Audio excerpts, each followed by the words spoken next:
Bismillahirrahmanirrahim. Assalamualaikum warahmatullahi wabarakatuh. Alhamdulillahilladzi arsala rasulahu bil huda wa dinil haqq liyudhhirahu 'alad dini kullihi walau karihal musyrikun. Asyhadu an la ilaha illallah wahdahu la syarika lah wa asyhadu anna Muhammadan abduhu wa rasuluh.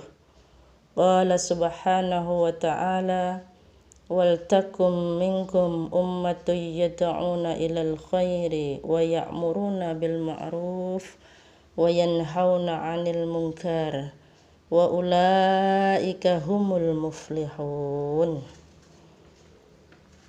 Ibu-ibu Aisyah Kabupaten Karanganyar yang dirahmati Allah, insya Allah dimanapun berada, puji syukur kita panjatkan kehadirat Allah Subhanahu wa Ta'ala atas seluruh limpahan rahmat dan nikmatnya, baik itu nikmat hidup, nikmat sehat, dan utamanya adalah nikmat iman dan Islam. Kalau saja Allah tidak memberi kita petunjuk untuk beriman dan menjalankan Islam, tentulah kita menjadi orang-orang yang sesat, yang terancam hidupnya. Salawat dan salam semoga senantiasa tercurah kepada Nabiullah Muhammad sallallahu alaihi wasallam, keluarga, para sahabat, dan orang-orang yang senantiasa mengikuti jalannya sampai tiba ajalnya. Ibu-ibu yang dirahmati Allah, insya Allah, ketika kita saat ini sedang menghadapi musibah, yaitu wabah virus corona, walaupun kita tidak bisa saling berjumpa, namun ibu-ibu bisa mendengarkan suara saya. Ibu-ibu, sebenarnya Allah Subhanahu wa Ta'ala sudah jauh hari memberitahukan kepada kita tentang hakikat musibah atau bencana itu terjadi di muka bumi ini jauh sebelum peristiwa itu terjadi. Kalau ibu-ibu bisa buka di surat Al-Hadid ayat 22 sampai 23. Nah, di sana diterangkan setiap bencana yang menimpa di bumi dan yang menimpa dirimu sendiri, semuanya telah tertulis dalam kitab Lauhul Mahfudz. Sebelum kami mewujudkannya, sungguh yang demikian itu mudah bagi Allah. Maka bencana itu terjadi di dunia ini, menimbulkan dampak pada manusia, bisa dibagi menjadi dua. Yang pertama yaitu terjadi pada permukaan bumi. Yang kedua menimpa pada manusia. Semua musibah itu adalah sebagai cobaan manusia. Kemudian dilanjutkan dari ayat itu bahwa agar kamu tidak bersedih hati terhadap apa yang luput dari kamu, tidak pula terlalu gembira terhadap apa yang diberikan oleh Allah kepadamu. Dan Allah tidak menyukai setiap orang yang sombong dan membanggakan diri. Ibu-ibu yang dirahmati Allah, bencana yang terjadi di muka bumi, misalkan banjir, tanah longsor, gunung meletus, gempa bumi, kemarau panjang, kehilangan harta, kematian keluarga, dan lain-lain. Ada dua pelajaran yang besar yang perlu kita ketahui, ibu-ibu. Pertama, terkait dengan musibah. Yang pertama, agar manusia tidak berputus asa atas musibah yang menimpanya, tidak bersedih atas hilangnya nikmat dunia dan nikmat dirinya. Yang kedua, supaya manusia tidak membanggakan atas nikmat yang telah Allah berikan kepadanya. Ibu-ibu yang dirahmati Allah, insya Allah, setiap orang itu pasti pernah merasakan kesenangan dan kegembiraan, juga merasakan kesusahan dan kesedihan. Oleh karena itu, jadikanlah kesenangan dan kegembiraan itu untuk menambah syukur dan nikmatnya. Dan jadikan kesusahan dan kesedihan itu sebagai penguat kesabaran dan keimanan dalam menghadapi cobaan Allah.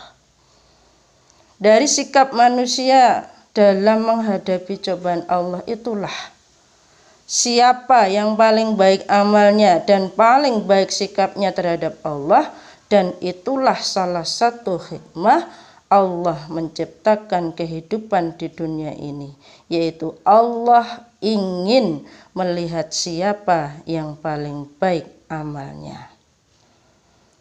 Bismillahirrahmanirrahim. Alladzi khalaqal mauta wal hayata liyabluwakum ayyukum ahsanu amala.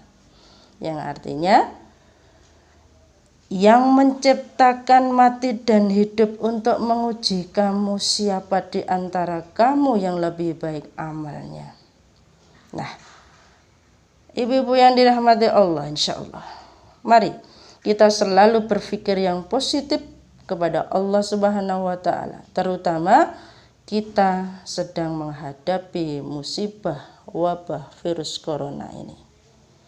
Ini adalah ujian yang diberikan Allah kepada seluruh manusia, agar manusia menyadari ketidakmampuan dan kelemahannya atas kuasa Allah yang disebarkan melalui makhluknya yang sangat kecil dan tidak terlihat oleh mata manusia.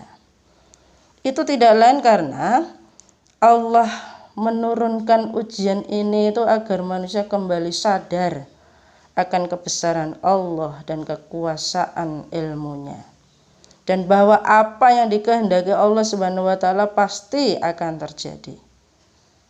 Namun kita wajib berusaha dengan ikhtiar yang maksimal dan senantiasa menyandarkan tawakal kepada Allah atas hasil usaha kita.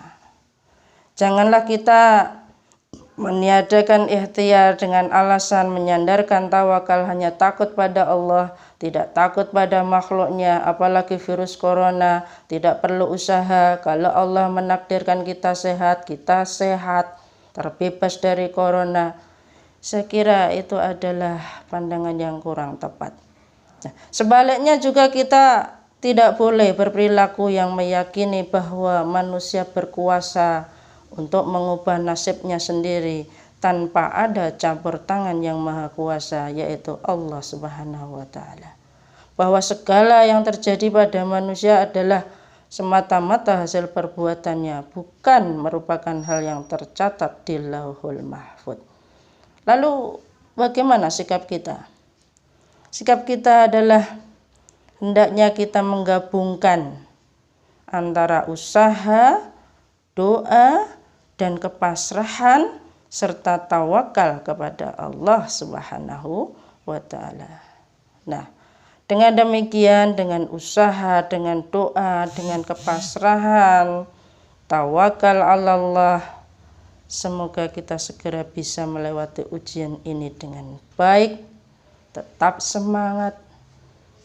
Justru dengan kesempatan ini adalah baik bagi kita lebih banyak untuk bisa muhasabah diri, bertaubat, banyak berzikir, sholat lail, sholat tahajud dan lain-lain, banyak bermunajat, baca Quran, dan tidak kalah pentingnya adalah amalan-amalan ibadah lainnya, misalnya membantu saudara-saudara kita yang terkena wabah virus corona semampu kita. Demikian pula apabila kita yang terkena sakit, umpamanya kondisi sulit, terhimpit, sebenarnya menjadi modal paling besar adalah berdoa.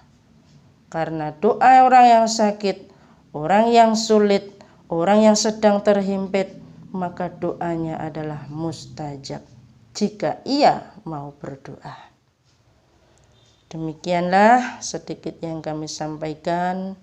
Semoga Allah Ta'ala senantiasa memelihara dan menjaga iman, tauhid, takwa kita kepada Allah Subhanahu wa Ta'ala.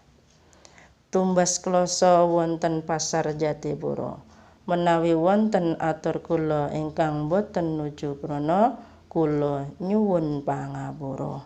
Nasrum minallah wa fathun qarib. Assalamualaikum warahmatullahi wabarakatuh.